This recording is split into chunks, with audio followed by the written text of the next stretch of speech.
Dear students, welcome to my lecture on hyperbolic functions.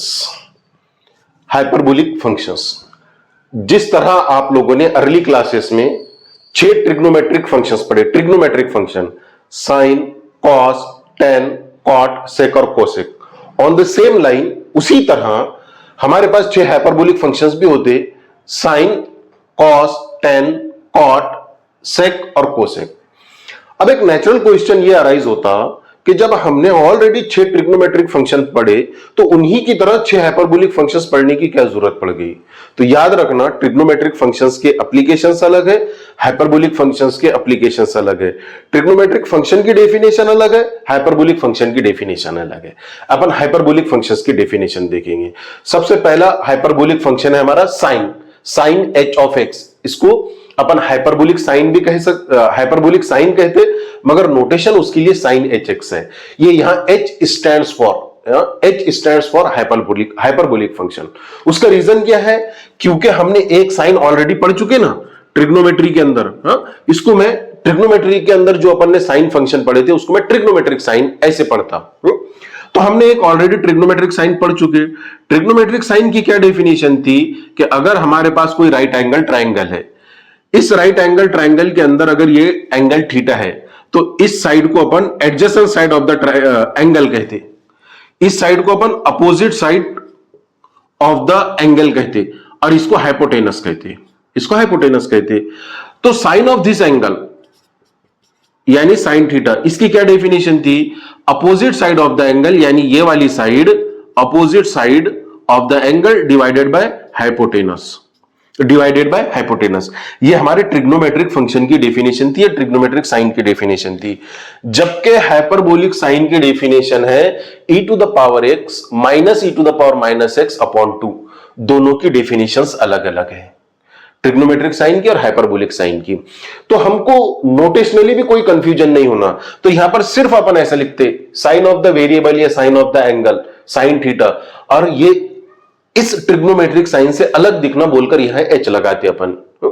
तो ये हो गया हाइपरबोलिक साइन या साइन एच एक्स, जिसकी डेफिनेशन है e to the power x minus e to the power minus x upon 2। बस आपने इतनी ही एक डेफिनेशन याद रखना है, बाकी 5 आपको ऑटोमेटिकली याद हो जाएगी या याद करना आसान हो जाएगा। उसका रीजन ये बताता मैं।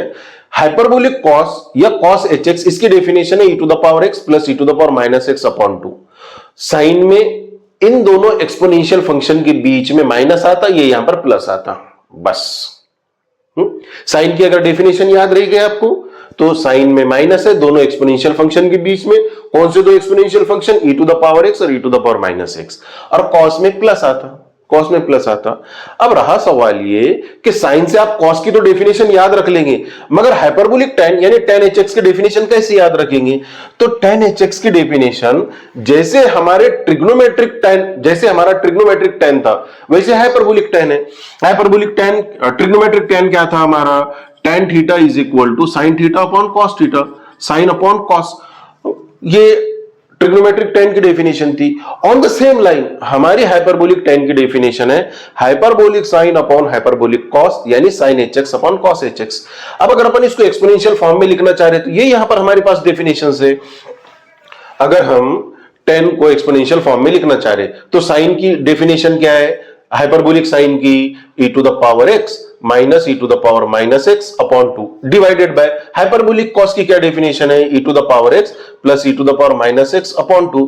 ये 2 और ये 2 कैंसल और हमारे पास बचेगा क्या? e to the power x minus e to the power minus x upon e to the power x plus e to the power minus x। ये वाली डेफिनेशन आ गई। तो मैं जो आपको बोला था कि सिर्फ साइन याद रखना है, उसी पर से कॉस याद रह जाएगा। और टेन कैसे याद रहेगा? जैसे ट्रिग्नोमेट्रिक टेन था, sign upon cos. Exponential form में डेफिनेशन लिखना है तो हमने साइन कॉस ये याद रख लिए, साइन कॉस पर से हमारा एक्सपोनेंशियल फॉर्म निकल जाएगा। हाइपरबोलिक साइन की वैल्यू पुट करेंगे, हाइपरबोलिक कॉस की वैल्यू पुट करेंगे, 2 कैंसल और हमको हाइपरबोलिक टेन मिल जाएगा। ऑलराइट, वैसे ही हमारा हाइपरबोलिक कॉट एच एक्स, जैसे ट्रिग्नोमेट्रिक कॉट था कॉस अपॉन साइन, वैसे हाइपरबोलिक कॉट हमारा cos H x upon sine H x. अगर इसको एक्सपोनेंशियल फॉर्म में लिखना चाह रहे हैं अपन, तो एक्सपोनेंशियल फॉर्म में क्या हो जाएगा, ये यहीं पर बताता अब मैं आप लोगों को। कॉट एच एक्स निकालकर बता रहा, इससे पहले टेन निकालकर बताया था। कॉट में न्यूमरेटर में कॉस एच एक्स है, कॉस एच एक्स की डेफिनेशन है e to the power x plus e to the power minus x upon 2 plus है कॉस में, और डिनोमिनेटर में साइन एच एक्स है यानी हाइपरबोलिक साइन है, जिसकी डेफिनेशन है e to the power x minus e to the power minus x upon 2। ये 2 और ये 2 कैंसल, फिर हमारे पास न्यूमरेटर में बचेगा e to the power x plus e to the power minus x, denominator में बचेगा e to the power x minus e to the power minus x. ये हमारी हाइपरबोलिक कॉट की डेफिनेशन होगी। जैसे हमारे हाइपरबोलिक tan कॉट हो गए, वैसे ही सेक और कोसेक है।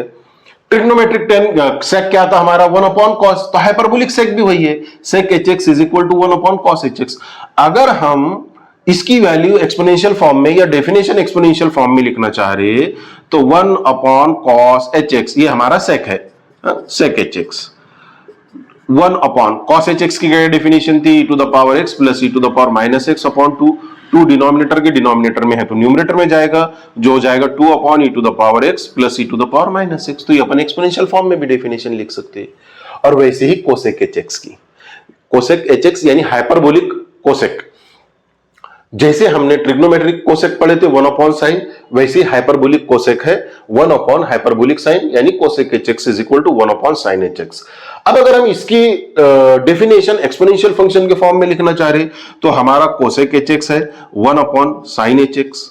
साइन एच एक्स की डेफिनेशन हम जानते, ये 1 अपॉन साइन एच एक्स है e to the power x minus e to the power minus x upon 2। ये 2 डिनोमिनेटर के डिनोमिनेटर में न्यूमरेटर में जाएगा, तो ये हो जाएगा 2 upon e to the power x minus e to the power minus x. ये हमारे 6 हाइपरबोलिक फंक्शंस हो गए, जिस तरह से 6 ट्रिग्नोमेट्रिक फंक्शंस थे। तो होप्स हो कि आपको ये डेफिनेशंस अच्छे से समझे हो।